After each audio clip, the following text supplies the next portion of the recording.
La desobediencia al Evangelio. Pero no todos obedecieron el Evangelio.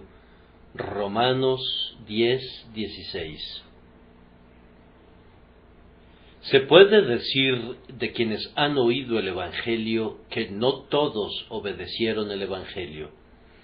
Y esta, queridos amigos, es una de las pruebas más claras de la profunda depravación de la naturaleza humana.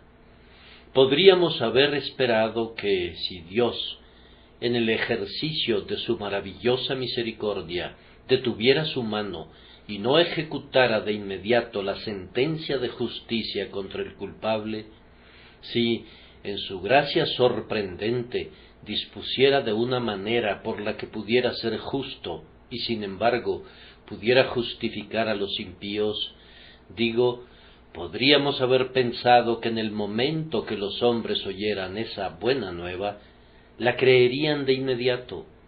Al ver que habían ofendido a Dios y de esa manera se habían colocado a sí mismos en un estado de condenación, habríamos pensado que, tan pronto como el Dios de gracia mencionara la posibilidad del perdón, lo habrían buscado de su mano.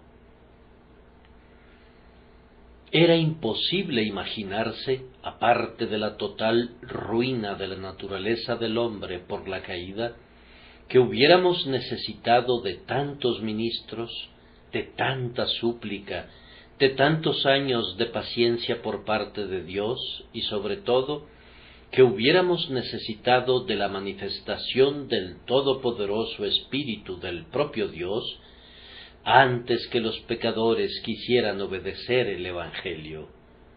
Sin embargo, así es, y que yo sepa, nada bajo el alto cielo prueba tan claramente que el corazón del hombre está absolutamente apartado de todo lo que es bueno, y que el pecador realmente ha llegado a convertirse en un demente a través de su pecado, pues ese hombre rechaza el Evangelio de gracia, rehúsa la misericordia divina y a menudo cierra su oído a la voz de los mensajeros de Dios. Y en cada caso pisotea la propia sangre del Hijo de Dios, excepto cuando el Espíritu Santo renueva la naturaleza. Oh hombre, tú que fuiste en el comienzo como los hijos de la mañana, mejor dicho, más que eso, tú que fuiste hecho a semejanza de Dios, tú cuyo lugar era en el Edén, el jardín del Señor, cuán bajo has caído y a qué triste estado de separación de tu Dios has llegado por tu pecado. Sin embargo, ese no es mi tema en esta ocasión. Quiero, en el nombre del Señor Jesucristo, disponer de un momento para hacer una súplica sincera a quienes no han obedecido el Evangelio. Ese es el caso de muchos que se reúnen con nosotros en esta casa de oración, y lo es también de otros que se reúnen en otros lugares, quienes, aunque han oído a menudo el Evangelio, sin embargo, no todos obedecieron el Evangelio. Tal vez algunos de esos que han sido desobedientes hasta ahora, lo obedecerán hoy. Que el Espíritu de Dios nos conceda eso. Mi primera observación sobre el texto es esta. El Evangelio viene a los hombres con la fuerza de un mandamiento.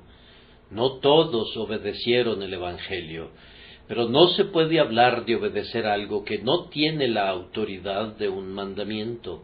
Es claro, por tanto, que el Evangelio viene a los hombres como un mandamiento y que tiene la fuerza de un mandamiento.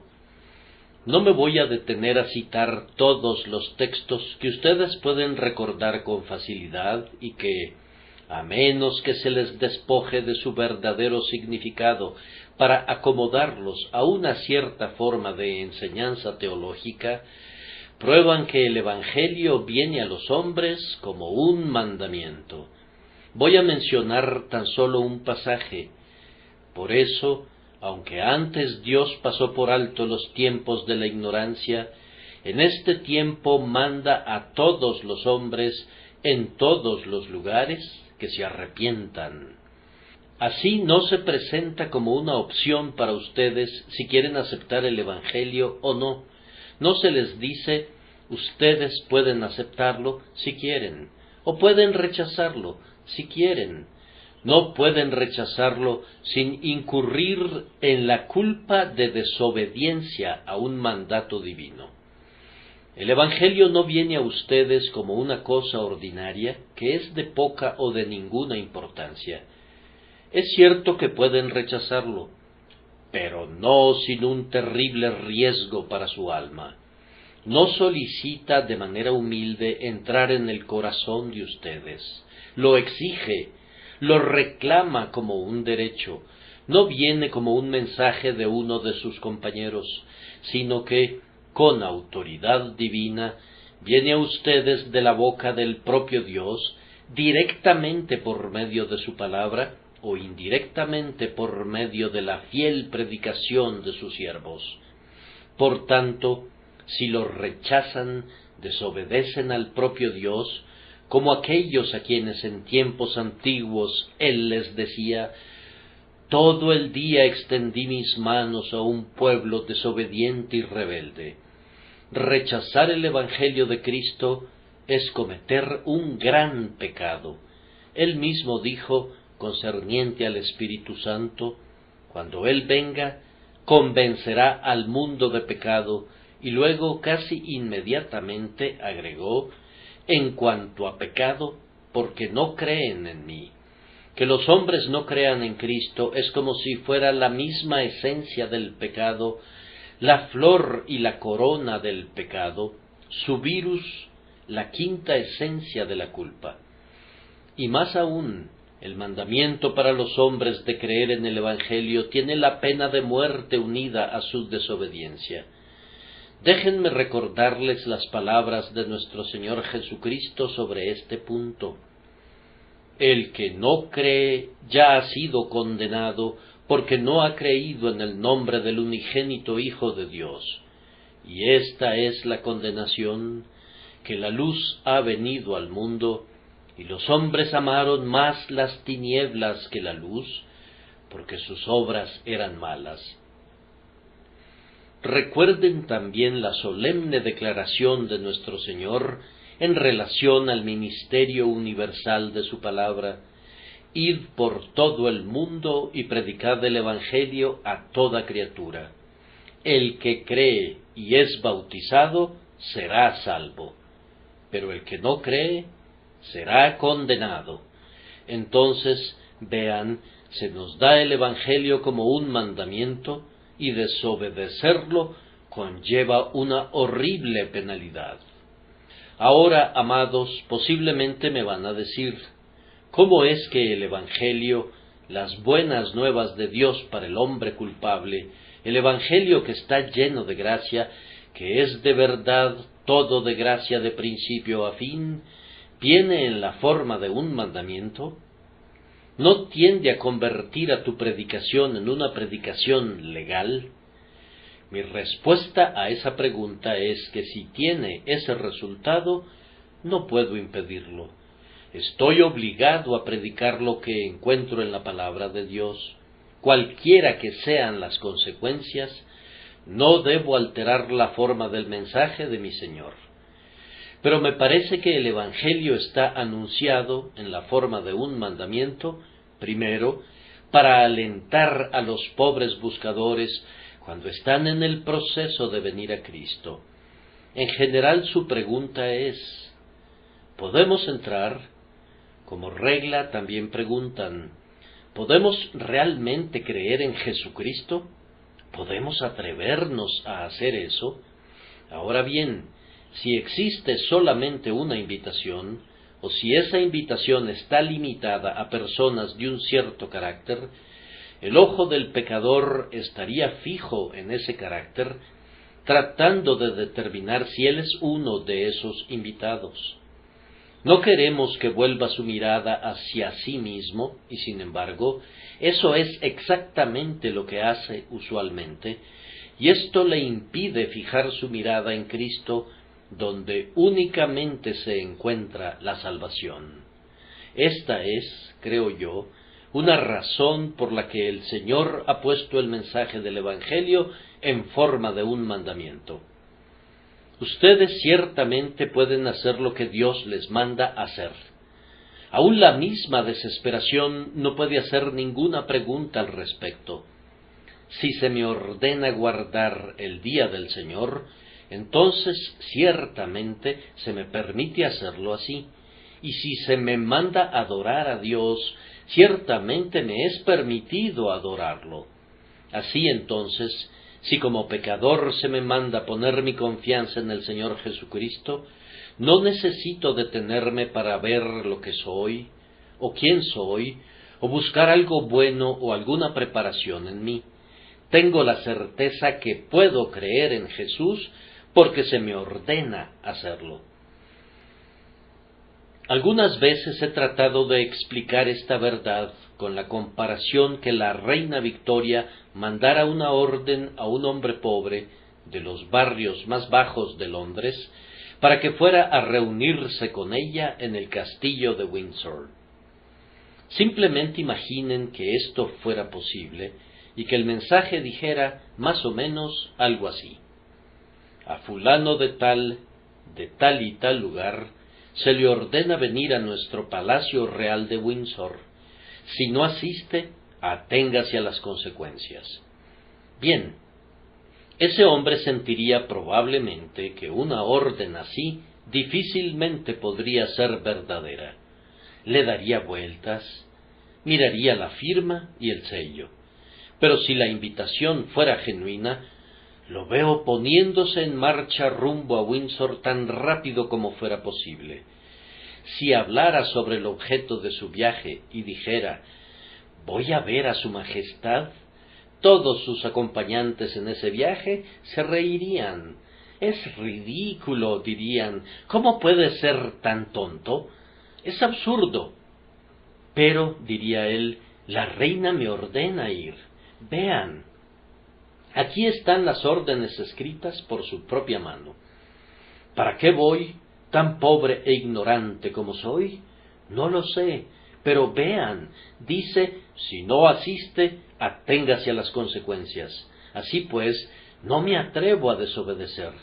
Observen que la propia dureza de la orden, la forma enérgica con que fue expresada, tuvo ante los ojos de este hombre la fuerza de la ley, y de esa manera se convirtió en un estímulo para ir y le dio fuerzas para ponerse en camino.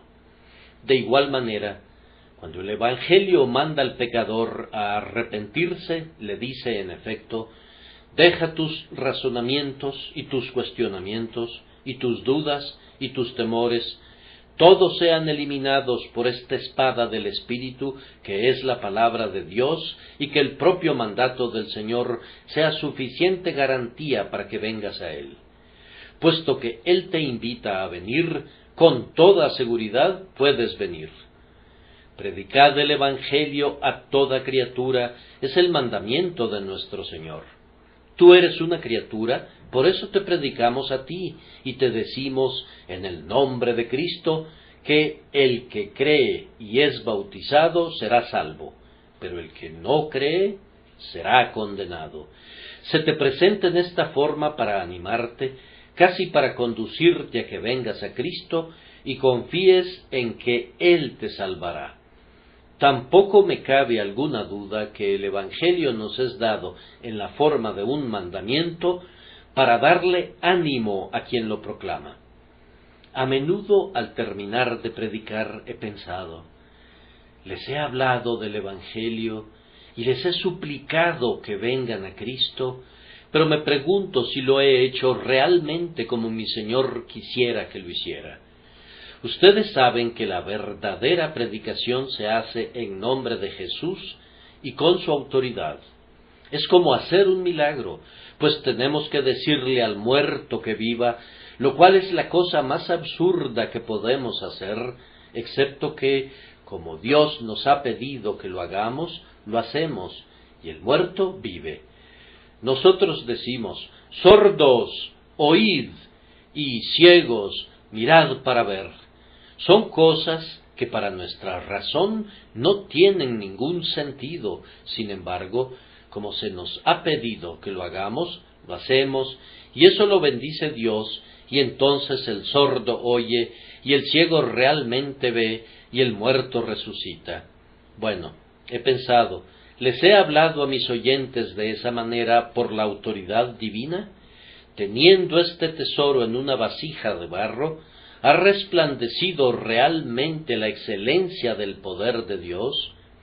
Ahora bien, pecadores, en el nombre de Jesús de Nazaret, que pronto vendrá otra vez para juzgar a los vivos y a los muertos, les entrego estos mandamientos en su nombre: arrepentíos y sea bautizado cada uno de vosotros. Crean en el Señor Jesús y serán salvos. Estas palabras no son dogmas de la Iglesia, son las claras verdades que encuentro en las Escrituras, y en el nombre de Jesús les encargo que las obedezcan. Oh Espíritu del Dios viviente, haz que la gente sea obediente en este día, que es el día de tu poder. Esa es, pues, otra razón por la que el Evangelio se presenta en esta forma, para que el ministro de Cristo pueda hablar con confianza, dando a los hombres el mandamiento en nombre de su Señor, que se arrepientan y crean en Jesús. Pero, queridos amigos, hay otra razón adicional, y esa es para dar el honor a Dios.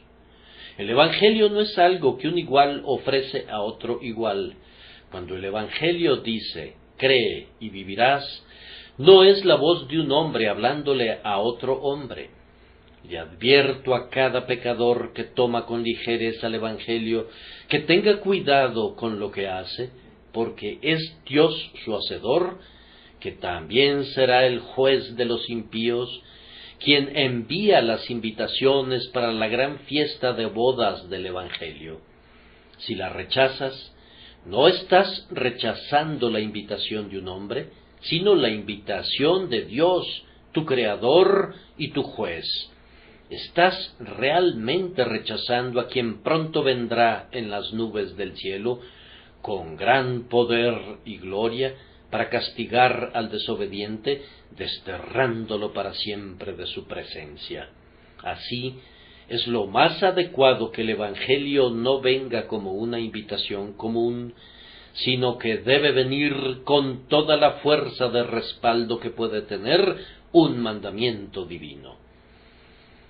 Recuerden nuevamente que aunque las bendiciones del Evangelio son en su totalidad dones de la gracia divina en donde quiera que se encuentren, son, sin embargo, cosas que la ley misma exige de los hombres.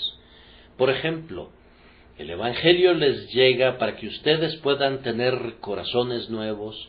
Sin embargo, el profeta proclamó hace muchos años la promesa de Dios: os daré un corazón nuevo. El Evangelio les llega para que puedan ser puros. Pero ustedes deben ser puros aparte de cualquier evangelio. No tienen derecho a ser impuros. El Evangelio les llega para que puedan quitar su pecado, pero no tienen ningún derecho a tener algún pecado. Su pecado lo han cometido contra Dios con toda intención y malvadamente, y la culpa de él yace a la puerta de ustedes. El Evangelio viene para que puedan reconciliarse con Dios, pero nunca debieron ser enemigos de él, y mientras continúen en enemistad contra Dios, están pecando cada momento. El Evangelio realmente les trae los dones de la gracia de Dios, pero al mismo tiempo les da, en gran manera, lo que debiera haber sido de ustedes, y hubiera sido de ustedes, si no hubieran pecado contra el Dios justo, y si no hubieran quebrantado su más santa ley. Además, las demandas que hace el Evangelio son, después de todo, solamente los deberes que con toda justicia les incumben, porque creer a Dios es el obligado deber de todos aquellos que han sido creados para Él, para su alabanza, pues no creer en Él es hacerlo mentiroso. Algunas veces, cuando hablo con algunas personas en privado acerca de sus almas, tengo un poder especial que me ha dado Dios el Espíritu Santo para hacer ver ese gran pecado a sus conciencias. Es muy probable que esté aquí la buena hermana que vino por segunda vez la semana pasada y me pidió que orara por ella.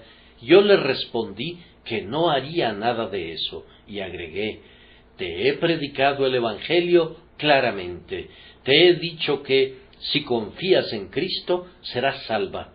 ¿Para qué debo orar? ¿Le debo pedir a Dios que haga otro evangelio que se ajuste a tu capricho, o que te salve de algún modo diferente a la fe en su Hijo? No puedo y no quiero hacer eso. Si dices que no puedes confiar en Cristo, prácticamente haces a Dios mentiroso. Y si estás determinada a cometer ese supremo acto de culpabilidad, tu sangre caerá sobre tu cabeza. Ella se sobresaltó cuando le presenté la verdad de tal manera, y entonces, cuando le expliqué de nuevo que este simple asunto de confiar en Jesucristo crucificado era la gran estipulación del Evangelio, me dio mucho gusto descubrir que el Señor la condujo de inmediato a hacerlo, y mientras confesaba su fe en Cristo, en ese mismo momento, la luz y la libertad vinieron a su alma, que había estado sumida tanto tiempo en la oscuridad y en la esclavitud. Me parece que la cosa más terrible del mundo es que un hombre diga: no puedo creer en Dios. Muchas veces, cuando se me hace una observación así, he dicho: si tú me dices no puedo creerte, me sentiría lastimado por tu falta de confianza. Pero puedes decírmelo 1000 veces antes que decirlo una sola vez a Dios, que no puede mentir. Oh, queridas almas, ustedes que todavía no creen en Cristo, recuerden que no es otra cosa sino el derecho de Dios que creamos en Él, y no es otra cosa sino el derecho de Cristo que confiemos en Él, y que, tanto en el santo como en el pecador, no confiar en Dios es un pecado que no puede excusarse ni por un momento, y que, si no nos arrepentimos y somos perdonados, tendrá que ser tratado por el gran juez de todos en el último juicio terrible.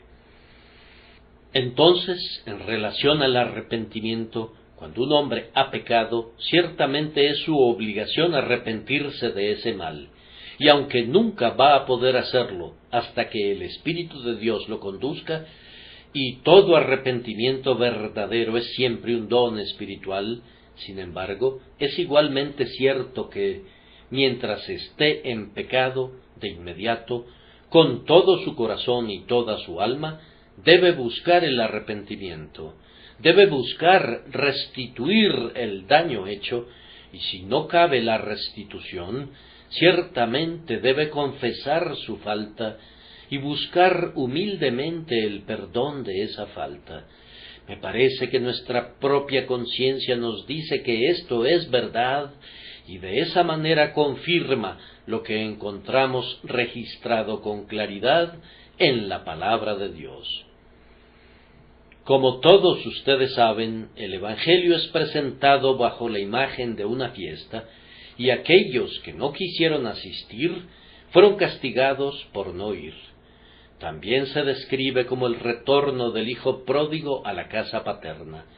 La parábola del hijo pródigo no menciona todo lo relacionado con el arrepentimiento de un pecador. Por ejemplo, no se dice nada en ella acerca del Espíritu de Dios que lleva al hijo pródigo a decidirse a regresar. Parecería que regresó por su propia voluntad. Pero Cristo no intentó enseñar toda la teología en esa única parábola. Es cierto que el hijo pródigo fue llevado de regreso por la obra secreta del Espíritu de Dios en su corazón. Al mismo tiempo, regresar fue siempre el deber del hijo pródigo, porque nunca debió haberse ido lejos, y nunca hubo un momento desde que se fue a una región lejana y allí desperdició sus bienes viviendo perdidamente, que no estuviera equivocado al actuar así. Nunca hubo un momento mientras daba de comer a los cerdos que no estuviera equivocado al estar allí, y si hubiera actuado correctamente, solo que su corazón pecador no le permitía hacer lo correcto, desde mucho tiempo antes habría dicho: me levantaré, iré a mi padre. Así pues, yo creo que les he explicado claramente que el Evangelio viene a los hombres con la fuerza de un mandamiento. Ahora, en segundo lugar, vamos a preguntarnos: ¿cuáles son, pues, las demandas del Evangelio para ser obedecido? Cualquier inconverso que esté aquí me puede decir: Señor, usted me dice que no puedo escuchar la predicación del Evangelio y luego irme y rechazarlo a mi gusto sin ser culpable de un gran pecado. Sí, yo les digo eso, y la razón es que la autoridad de Dios está detrás del mensaje del Evangelio.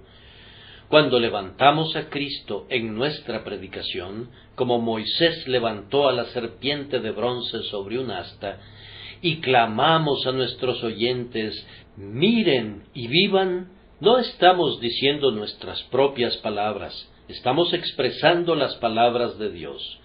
Rechazar nuestras palabras sería un asunto de poca importancia, pero rechazar el testimonio de Dios es una culpa del más negro tono. Querido amigo mío, dame tu mano, y al apretarla, déjame verte al rostro y decirte: cuando el propio Dios presenta a Cristo como la única propiciación por el pecado, ¿le darás la espalda y rechazarás tan grande salvación? Dios nos conceda que ya no lo hagas más, si así lo has hecho hasta ahora. El Evangelio demanda nuestra obediencia porque tiene como apoyo la autoridad de Dios. A continuación decimos que desobedecer el Evangelio es evidentemente menospreciar el motivo, el amor maravilloso del Dios que nos lo envía.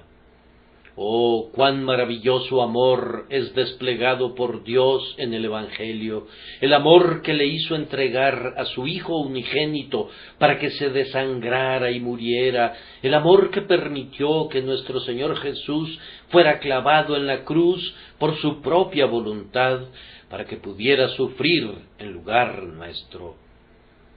Oh, el asombroso amor de Dios que proclama una amnistía completa y el olvido de todas nuestras transgresiones pasadas, que nos diga: venid, pues, dice Jehová, y razonemos juntos, aunque vuestros pecados sean como la grana, como la nieve serán emblanquecidos, aunque sean rojos como el carmesí, vendrán a ser como blanca lana. Que ruegue a los hombres para que se arrepientan y que les envíe un mensaje como este por intermedio de su siervo Isaías: deje el impío su camino y el hombre inicuo sus pensamientos, vuélvase a Jehová, quien tendrá de él misericordia, y a nuestro Dios, quien será amplio en perdonar. Que Dios haya hecho todo esto y que sin embargo el hombre con su corazón orgulloso haga todo a un lado como si no tuviera ningún valor, es insultar el amor de Dios. Me parece que es algo muy cruel, una cosa monstruosa que hacen los hombres y las mujeres que son pecadores. Y más aún, el no obedecer el Evangelio es perpetrar una gran afrenta a nuestro Señor Jesucristo. El propio Hijo de Dios murió en la cruz en el Calvario, y que yo diga que no quiero su muerte, que la considero como algo sin importancia, porque soy lo suficientemente justo sin él, o que, aunque soy pecador, no me importa serlo y correré el riesgo de la ira divina, pero no aceptaré a este Cristo maravilloso como mi Salvador. Esto sería de veras terrible. Si los ángeles pudieran alguna vez estremecerse de horror y asombrarse ante la enormidad de la culpa humana, sería cuando oyeran a un hombre decir por medio de sus acciones, si no por sus palabras en relación a Cristo: no quiero tener que ver nada con Él, no me importa nada de Él. Amigos queridos, quisiera, repito, acercarme a cada uno de ustedes en lugar de dirigirme a una gran multitud desde lejos, y si no han obedecido el Evangelio, quisiera hacerles esta pregunta: quieren ustedes todavía desobedecerle cuando su desobediencia es en realidad un rechazo al Hijo de Dios que muere y un insulto al amor todopoderoso de su Padre? La desobediencia al Evangelio es, también, un acto que contiene la esencia concentrada de la rebelión contra Dios. Supongan que un rey promulga una cierta ley, y uno de sus súbditos viola cada uno de los mandamientos de esa ley. El rey manda a llamar a su presencia al infractor y dice: «Amigo, ¿de veras no quieres obedecer mi ley? ¿La consideras dura y severa?». El hombre le responde que la ley es dura y severa, pero, agrega, eso no es lo importante. Yo no reconozco tu autoridad sobre mí y te odio. Puedo suponer que es escasamente posible que este rey, lleno de gracia, pudiera decirle a su rebelde súbdito: «Escucha, amigo, te voy a pedir que hagas algo que es enteramente para tu propio bien, no para mi beneficio, sino para el tuyo. Sé que estás endeudado por la cantidad de 10,000 libras esterlinas. Yo quiero darte esa cantidad, de manera que tu deuda quede saldada. ¿Quieres aceptar esto?». «No», responde, «no quiero. Prefiero ir a prisión y morir allí». ¿No ven de inmediato cuál es el veneno de la animosidad de este hombre en contra del rey? Sin embargo, esta conducta es imitada constantemente por los pecadores rebeldes. Aquí hay un hombre que enfáticamente dice, por medio de sus acciones: «Prefiero ser condenado antes que obedecer el Evangelio de Dios. Prefiero estar sumido en el infierno para siempre que aceptar a su Hijo como mi Salvador. No quiero obedecer su ley, pero para mostrar mi odio desesperado hacia Él y hacia todo lo que es de Él, tampoco obedeceré su Evangelio». «Oh», dices, «no quiero decir eso». Tal vez no, pero ese es el significado que está escondido en el mero centro de tu desobediencia, de la misma manera que un gusano está escondido a veces en el centro de una fruta. No lo has percibido, pero allí está. «Pero», argumenta otro, yo definitivamente no he dicho que nunca obedecería el Evangelio». «No, pero definitivamente has continuado desobedeciéndolo hasta este mismo momento, pues todavía eres un incrédulo». «Oh», dices, «pero yo no soy escéptico. Yo creo que todo lo que dice la Biblia es cierto». Esa admisión sólo hace tu caso aún peor, pues si es la verdad, ¿por qué no crees? Si Cristo dice la verdad, ¿por qué no crees en Él? Esta es una conducta sumamente monstruosa y muestra que te has decidido a no aceptar que el gran Rey de Reyes reine sobre ti. Deseo, sin embargo, que veas de frente y con claridad ese hecho, pues espero que, cuando lo hagas, el Espíritu de Dios te convenza del pecado en el que estás viviendo, pues eso sería un gran avance en el camino que te lleva a buscar la limpieza de ese pecado por medio de la sangre preciosa de Jesús. Hermanos amados, rueguen para que Dios bendiga el mensaje que estoy presentando con profunda solemnidad de alma a los pobres pecadores. Pídanle que lo lleve hasta lo más profundo de sus corazones por la obra eficaz de su Espíritu Santo. ¿Sabes, mi querido oyente inconverso, cuál es la estimación que tiene Dios del Evangelio? ¿No sabes que ha sido el principal tema de sus pensamientos y de sus actos desde toda la eternidad? Lo ve como la más grandiosa de todas sus obras, ese maravilloso esquema de redención por medio de la sangre de su Hijo unigénito, ese maravilloso camino de salvación para el pecador que deja de confiar en sí mismo y cree en Jesucristo, el Hijo de Dios. No puedes imaginar que ha enviado al mundo este Evangelio para que sea una pelota con la que puedes jugar, que le puedes dar una patada como lo hizo Félix cuando le dijo a Pablo: por ahora vete, pero cuando tenga oportunidad te llamaré. Ciertamente que ustedes no pueden creer que Dios envió al mundo su Evangelio para que ustedes lo convirtieran en un juguete y dijeran, como Agripa le dijo a Pablo: por poco me persuades a ser cristiano, y luego sacar todo el pensamiento del Evangelio fuera de sus almas. Ni siquiera pueden hablar de él de manera irreverente sin cometer un gran pecado. En mi propio corazón a menudo siento que no me atrevo a pensar en ese maravilloso monumento del amor infinito, el Evangelio proporcionado a los pecadores culpables, sin quitarme los zapatos como lo hizo Moisés, porque el lugar que piso es sagrado. Les ruego que no se diviertan con el Evangelio que rechazan, porque su sangre será requerida de las manos de ustedes. Apelo a las conciencias de ustedes si no están como bajo el influjo de drogas. ¿Sienten que hacen lo correcto ustedes que han sido mis oyentes durante tantos años? ¿Sienten que hacen lo correcto permaneciendo como oyentes solamente y no hacedores de la palabra? ¿Sienten que si Cristo viniera en este momento, podrían justificar la posición de ustedes ante Él?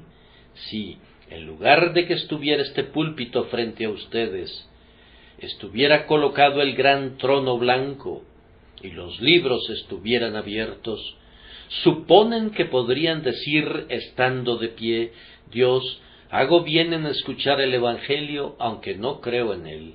¿Hago bien estando sentado en esta banca como impenitente? Ustedes saben que no podrían hablar de esa manera. En ese momento se encontrarían sin habla, como el hombre sin el traje para la boda. Tú sabes también que no hay nadie a quien culpar sino a ti mismo por tu impenitencia. Yo estoy limpio de tu sangre porque con fidelidad te he advertido. Tu propia conciencia confirmará lo que digo. Supón que te vuelves hacia algunos del pueblo de Dios aquí presentes y les preguntas acerca de lo que piensan de su incredulidad en los días anteriores a su venida a Cristo. Pregúntales si consideran que era pecado. Te dirán que cuando Dios el Espíritu Santo les dio vida y los despertó y los trajo a confiar en Jesús, sintieron como si nunca se pudieran perdonar ellos mismos por haber rechazado durante tanto tiempo las invitaciones del Evangelio y resistido al Señor Jesucristo.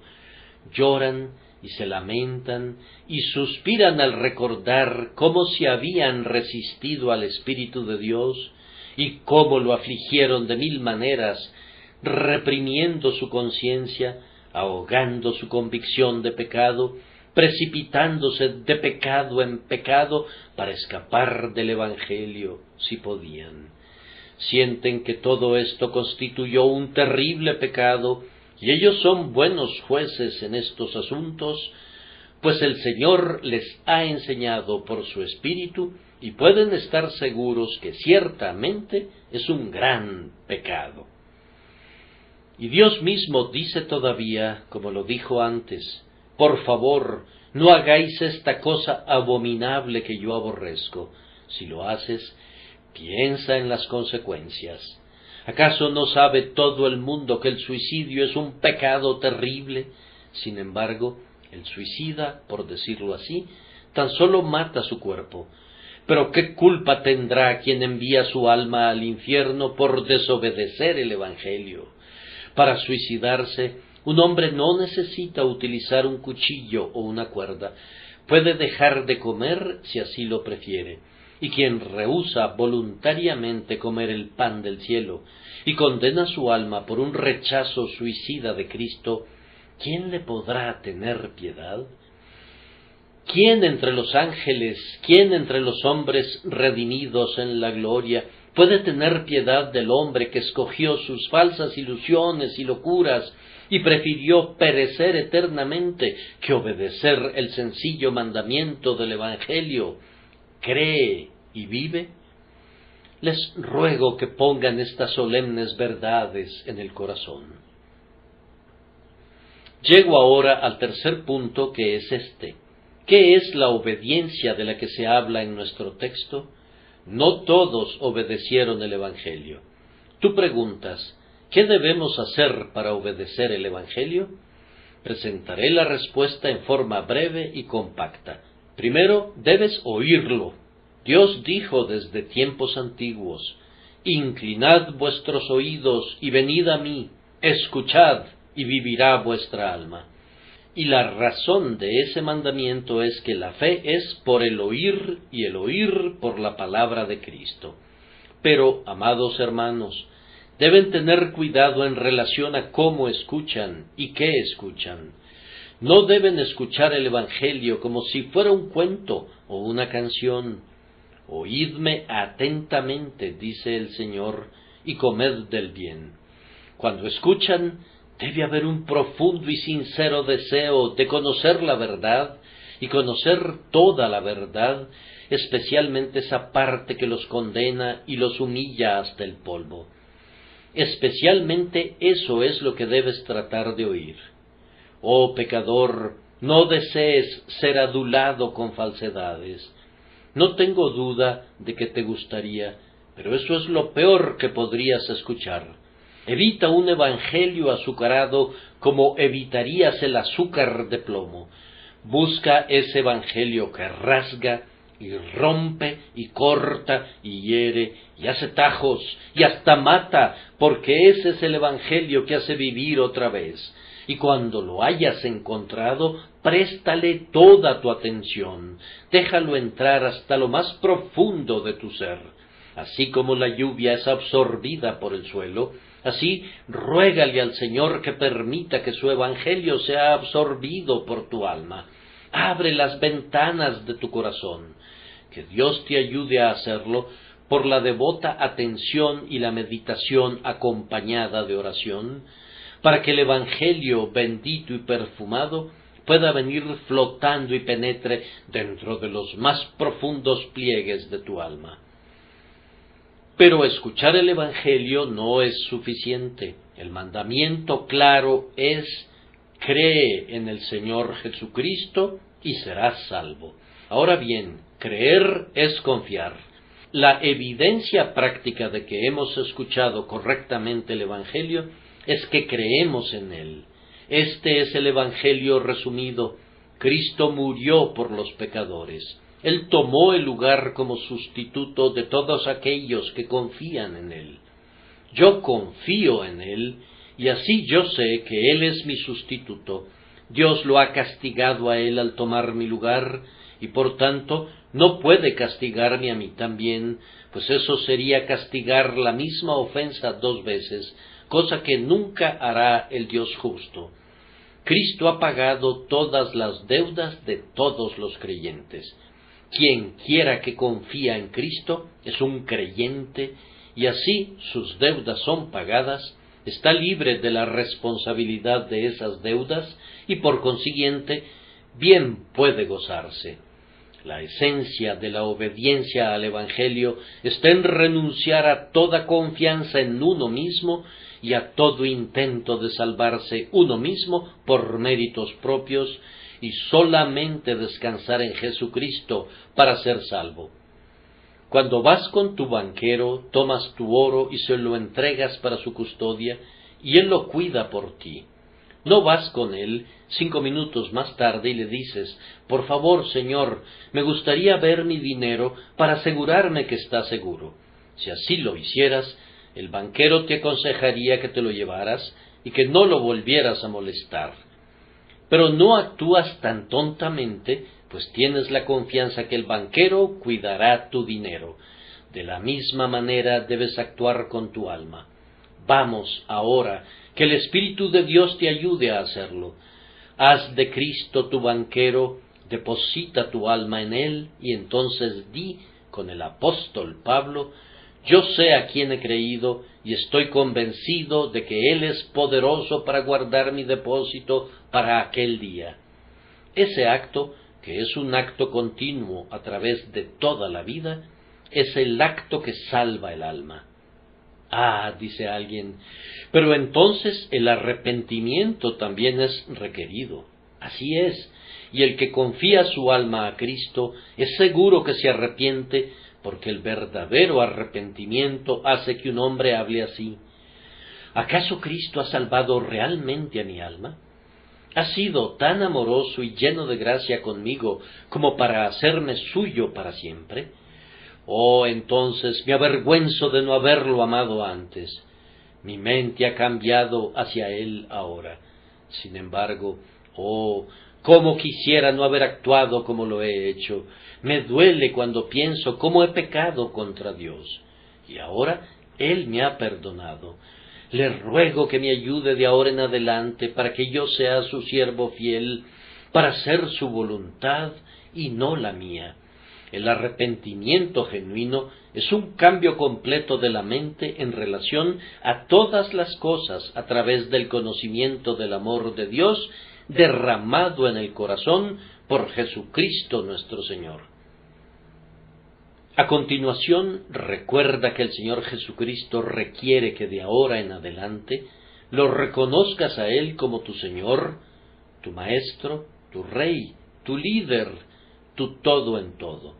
Debes dar un paso adelante y confesar que tú le perteneces y que te has entregado enteramente a Él, y Él ha establecido la manera externa en que debes hacerlo para testimonio para los demás, es decir, siendo sepultado juntamente con Él por el bautismo en la muerte.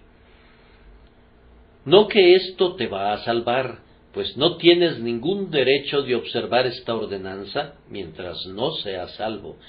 Pero cuando has creído en Jesús, tienes que hacer tu confesión de fe según la Escritura, dando el testimonio que perteneces a Cristo, habiendo sido muerto y sepultado, y después habiendo resucitado en la propia ordenanza del bautismo, que es una figura y que nuestro Señor ha establecido. Ustedes deben obedecer lo que Cristo ha mandado y seguir el ejemplo que Él ha dejado ante ustedes. Y por mi parte yo, mientras mi lengua pueda hablar, nunca dejaré fuera ninguna parte del Evangelio de mi Señor. Pues, si bien es cierto que a veces yo casi he deseado que no hubiesen ordenanzas externas, ya que en estos días esas ordenanzas son pervertidas con descaro, y son puestas fuera del lugar y del orden que les corresponden, y son mal interpretadas, a pesar de eso, Dios no permita que en ningún momento intentemos alterar su palabra. Está registrado en las Escrituras: con el corazón se cree para justicia y con la boca se hace confesión para salvación. Nuestro Señor Jesús dijo, como a menudo se los he recordado: por tanto, a todo el que me confiese delante de los hombres, yo también le confesaré delante de mi Padre que está en los cielos.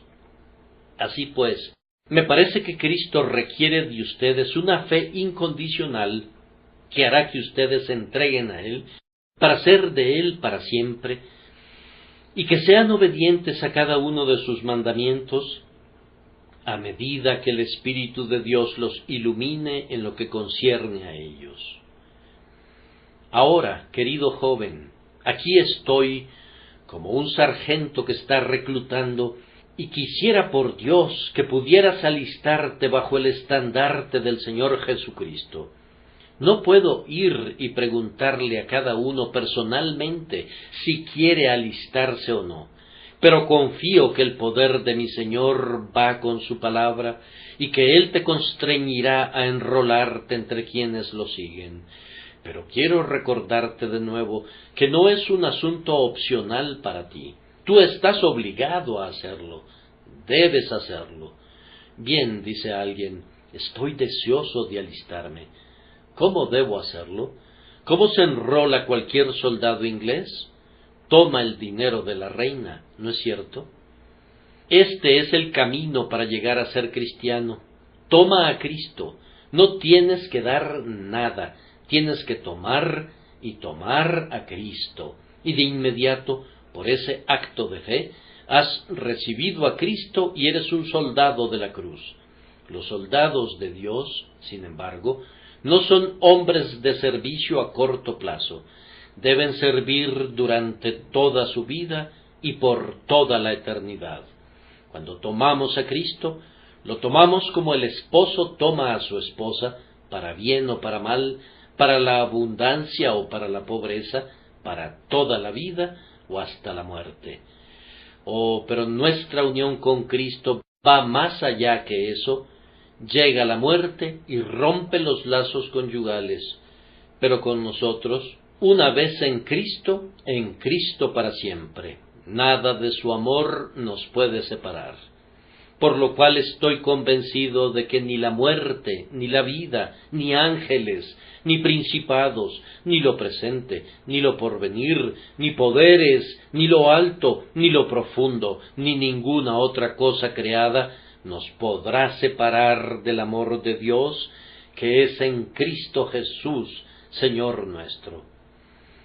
Espero que aquí haya algunos que estén diciendo: ya veo lo que nos ordena el Evangelio y quiero obedecer, pero no tengo la fuerza que se requiere. Mi querido amigo, si tuvieras alguna fuerza, esta sería más bien un obstáculo para ti. Lo que Cristo quiere es tu debilidad, no tu fuerza. Pero, Señor, no estoy preparado para venir a Cristo, exclama otro. Tú eres exactamente el hombre que Él quiere. Tu preparación sería un estorbo para ti. Lo que Cristo quiere es tu falta de preparación, no tu preparación. Pero no tengo nada bueno en mí. Tú eres otro de los hombres que Cristo quiere. Lo bueno en ti se atravesaría en su camino. Él murió para quitar tu pecado, y eso es lo que Él quiere que tú creas. Así pues, sin nada bueno, sin ninguna preparación, con todo lo impío y vil que eres, te ruego que sigas estas líneas que voy a repetir y veas si de verdad se las puedes decir a Cristo desde tu corazón. Como gusano culpable, débil e indefenso, en tus afectuosos brazos caigo. Sé tú mi fuerza y mi justicia, mi Jesús y mi todo. ¿Acaso dices eso? Dices también: me confío totalmente a Él y deseo que me salve del pecado y me haga santo. Deseo ser su siervo fiel y su súbdito mientras viva. Que tan solo me salve y lo amaré por siempre. Si tu corazón ha dicho realmente eso, eres un hombre salvo, tan cierto como que vives. Hermana, si también dijiste eso, vete en paz. Tus pecados, que son muchos, te son todos perdonados. Si dijiste eso, hijo mío, entonces ten buen ánimo. Tus pecados te son perdonados. Toma tu cama y camina. Tú, pobre alma inválida, esta noche has encontrado la salvación.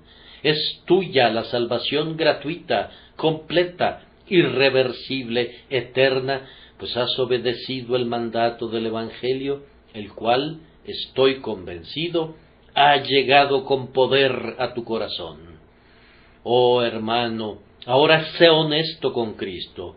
Comienza de inmediato a confesarlo a Él y nunca dudes de reconocerlo como tu Señor. Si te ha salvado, proclámalo. Es una vergüenza para cualquier soldado cristiano no llevar su uniforme. Cristo es tal Señor que vale la pena vivir por Él y vale la pena morir por Él. Oh, si todas nuestras vidas se pasaran en medio del fuego del martirio, Cristo merece que ninguno de nosotros pueda acobardarse en la prueba por su querida causa. Sé un cristiano en todo y por todo, joven amigo, si verdaderamente eres un cristiano. Que Dios te ayude a hacerlo, dándote por entero a Cristo para ser suyo para siempre. Que así lo conceda Dios en el nombre de Jesús. Amén.